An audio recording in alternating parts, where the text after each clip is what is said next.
আমরা কোনো সহানুভূতি প্রার্থনা করছি না, আমরা ন্যায় বিচার এবং আমরা আমাদের অধিকার চাচ্ছি। প্রসিকিউশন নিয়োগ হইল, প্রসিকিউশন নিয়োগ হওয়ার পরও নানানভাবে তালবাহানা। আমি শুধু দুটো তালবাহানার কথা বলি আপনাদেরকে। প্রথমে তারা বললেন যে আলিয়া মাদ্রাসা মাঠে এখানে প্রজ্ঞাপন দেওয়া আছে, এখানেই মামলাটির বিচার হবে। এই কথাটি তখন তারা বললেন যখন জানেন যে এই আলিয়া মাদ্রাসার ছাত্ররা আন্দোলন করলো কি বলে, যে এই আলিয়া মাদ্রাসার মাঠে বেগম খালেদা জিয়ার বিচার হয়েছে, যেটা অবিচার ছিল। এই আলিয়া মাদ্রাসার মাঠকে ব্যবহার করে আল্লামা দেলোয়ার হোসেন সাইদির বিচার হয়েছিল, যেটা অবিচার ছিল।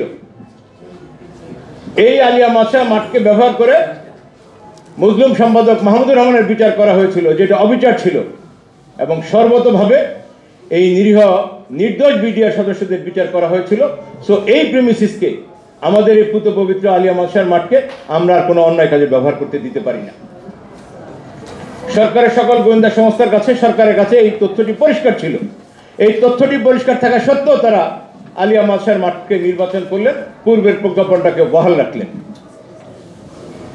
এবং সবশেষ গত 9 তারিখে যে নাটক করলেন তারা, 24 ঘন্টা ধরে 3টি ভেন্যুকে নিয়ে, কখনো আলিয়া মাদ্রাসা মাঠ, কখনো পুরান ঢাকার পুরান যে কেরানীগঞ্জ কারাগার, কখনো মহানগর দায়রা জজ আদালত।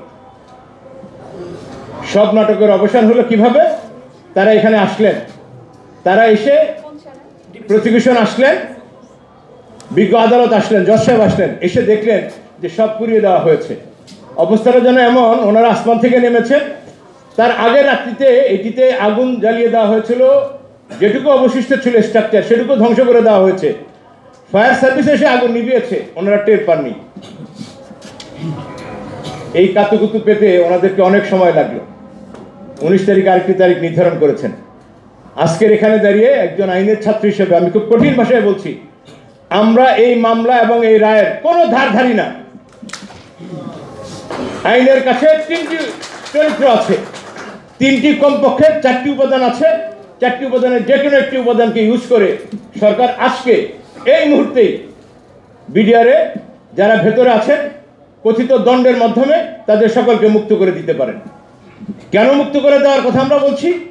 যেহেতু আপনি তদন্ত কমিশন করেছেন, যেহেতু এই বিডিআরের ঘটনায় নতুন করে তদন্ত করছেন, তার মানে এই বিষয়টা আপনার কাছে পরিষ্কার, গোটা জাতির কাছে, ছাত্র জনতার কাছে, ইভেন দ্য গভর্নমেন্টের কাছে। যেহেতু আপনি তদন্ত কমিশন করেছেন, তার মানে আপনার কাছে এটা পরিষ্কার হয়েছে যে এর আগে 2009 যে ঘটনা ঘটেছিল তার পুঙ্খানুপুঙ্খ তদন্ত হয়নি, যারা প্রকৃত অপরাধী তারা আইনের আওতায় আসেনি, যার কারণে আপনি তদন্তের প্রয়োজনীয়তা মনে করেছেন।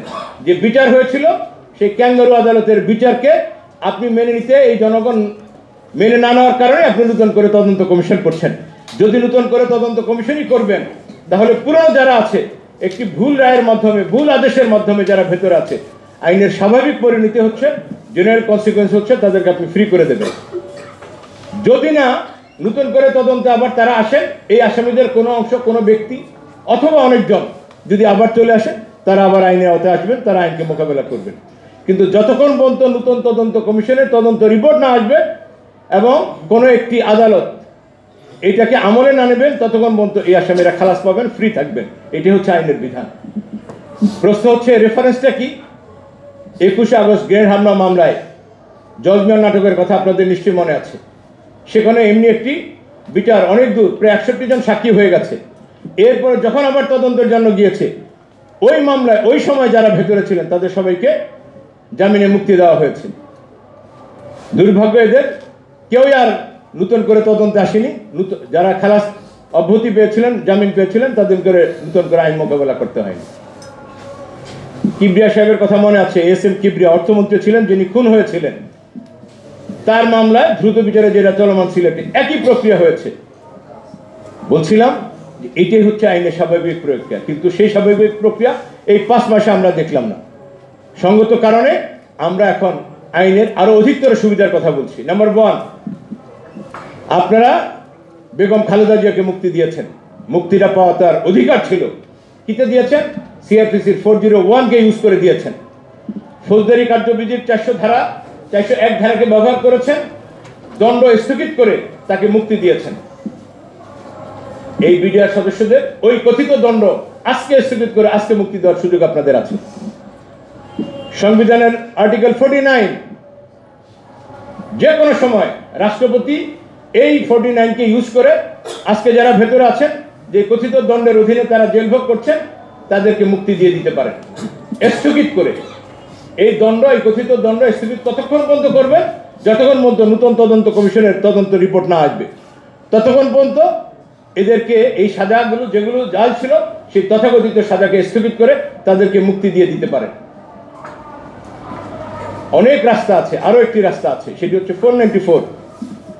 আমি দৃঢ়ভাবে বিশ্বাস করি, এই বিশ্বাস নিশ্চয়ই আপনাদের মধ্যেও আছে, 2009 এবং তার পরবর্তী সময়ে যেভাবে মামলা হয়েছে, গণহারে মামলা হয়েছে, এটা আমরা সবাই একমত। 91 থেকে 96 অথবা 2001 থেকে 2006 এত গণহারে মামলা হয়নি। এরপরেও 2009-এ ওই কথিত স্বৈরাচারী সরকার যখন ক্ষমতা এসেছে, 494 অফ CRPC-কে ইউজ করে সবগুলি মামলা প্রত্যাহার করে নিয়েছে। ইভেন দো রাজনীতির সাথে সংশ্লিষ্ট না এমন মামলাকে তারা প্রত্যাহার করেছে। 302-এর কঠিন মামলা, ব্যবসায়িক বা অন্য কোনো দ্বন্দ্বে খুন হয়েছে, সেই 302-এর মামলাগুলোকে তারা রাজনৈতিক কালার দিয়ে প্রত্যাহার করে নিয়েছে। শুধু দরকার সরকারের সদিচ্ছা, আন্তরিকতা।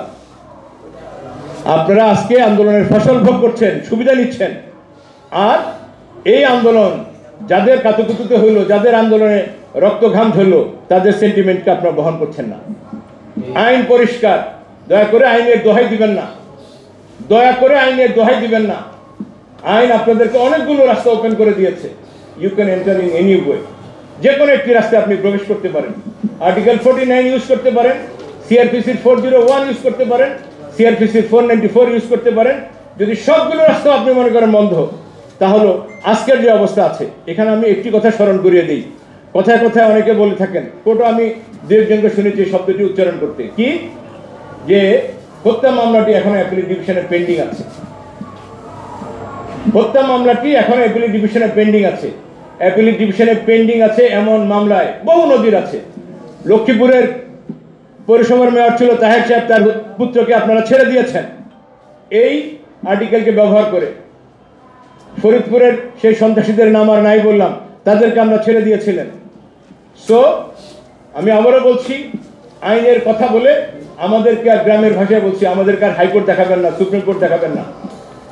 এই বিডিআর সদস্যরা, আপনারা তদন্ত কমিশন গঠন করেছেন, এর মাধ্যমে পরিষ্কার হয়েছে যে এই বিডিআর সদস্য যাদেরকে আপনারা আজকে গ্রেপ্তার করে ভিতরে রেখেছেন, এই নিরপরাধ, এরা প্রকৃত অর্থেই নিরপরাধ। যার কারণে যারা কুশীলভ ছিলেন, খুব কষ্ট লাগে যখন দেখি যে এই হত্যাকাণ্ডের সাথে, এই হত্যাকাণ্ডে যেখানে আপনি সেনা অফিসাররা, যেখানে 57 জন সেনা অফিসারকে হত্যা করা হয়েছে, একই সাথে একটা কাজের মেয়েকে হত্যা করা হয়েছে, মসজিদের ইমামকে হত্যা করা হয়েছে, এই অফিসারদের স্ত্রীদেরকে হত্যা করা হয়েছে, কোনো প্রকার এভিডেন্স তারা রাখেনি। সো এটি একটি পরিকল্পিত হত্যাকাণ্ড, এটি কোনোভাবেই বিডিআর মিউটিনি নয়, এটি কোনো বিদ্রোহ নয়। কোনো সংবাদ প্রচারে নিষেধাজ্ঞা ছিল, কিন্তু এটিএন বাংলা সেদিন ঠিকই এই ডাল ভাত কর্মসূচির কারণে বিদ্রোহ হয়েছে, সেটি প্রচার করার সুযোগ আপনারা নিয়েছেন। আপনারা বলেছেন যে আর্মি এখানে ঢুকতে পারবে না। আমি নিজে সামরিক বিধিটা বারবার পড়ে দেখেছি। 31 ইজ ভেরি ক্লিয়ার অফ সামরিক বিধি। আর্মি চাইলে সেদিন মুভ করতে পারত। যেহেতু একটি ষড়যন্ত্র ছিল, যেহেতু এটি আপনারা পরিকল্পিত একটি ষড়যন্ত্র করে হত্যাকাণ্ডটি ঘটিয়েছেন, সো এই বিষয় উপলব্ধি হওয়ার পরে আপনারা তদন্ত কমিশন গঠন করেছেন। এই তদন্ত কমিশন গঠন হওয়ার পরে একটি দিন, একটি ঘন্টা বিডিআর যারা যা পেয়েছেন সব একটি ভুল রায়ের মাধ্যমে হয়েছে। সো এই ভুল রায় থেকে অব্যাহতি দেওয়ার আইনগত সুযোগ যেহেতু আপনাদের আছে, আমরা আশা করছি আজকের পরে আপনাদের বোধোদয় হবে, আপনাদের সদিচ্ছার প্রমাণ, এদেরকে সবাইকে মুক্ত করে দিয়ে আপনারা সদিচ্ছার প্রমাণ দিবেন। আমরা সেই অপেক্ষায় থাকলাম। আপনাদের সকলকে ধন্যবাদ।